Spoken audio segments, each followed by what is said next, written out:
ভারপ্রাপ্ত চেয়ারম্যান তারেক রহমান সাহেবের মূল উদ্দেশ্যটা হচ্ছে তরুণদের যুবকদেরকে তিনি রাজনীতির একই সঙ্গে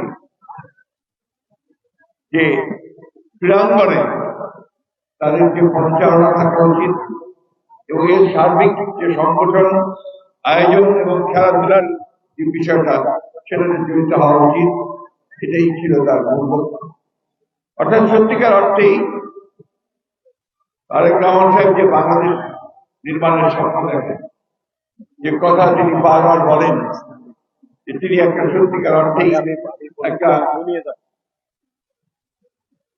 অগ্রসর, সমৃদ্ধ, আন্তরিক একটি বাংলাদেশ নির্মাণ করতে, সেখানে তরুণদের ভূমিকা হচ্ছে সবচেয়ে বড়।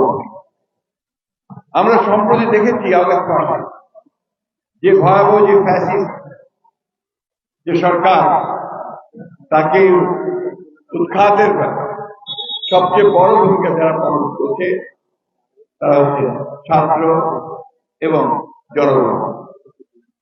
দীর্ঘ 15 বছর এই আওয়ামী লীগ ফ্যাসিস্টরা তারা বাংলাদেশ শাসন করে ফ্যাসিস্ট কায়দায় সমস্ত প্রতিষ্ঠানগুলোকে নষ্ট করে। এই ক্রীড়াঙ্গন তার একটা বড় উদাহরণ।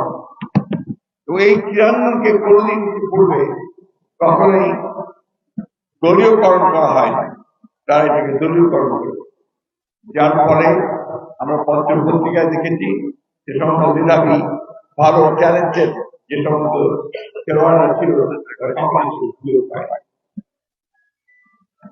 আজকে আমি এখানে রাজনীতির কথা বলবো না।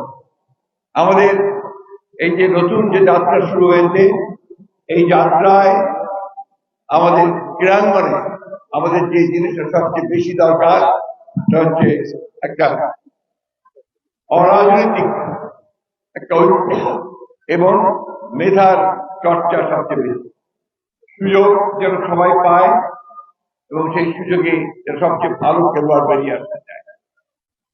আমাদের এই দেশের তরুণ যুবকেরা, মানুষেরা ক্রিকেটের খুব ভক্ত হয়েছে ইদানিংকালে, কিন্তু একটা সময় ছিল যখন ফুটবল ছিল সবচেয়ে বেশি এখানে একটা জনগণের প্রিয় খেলা।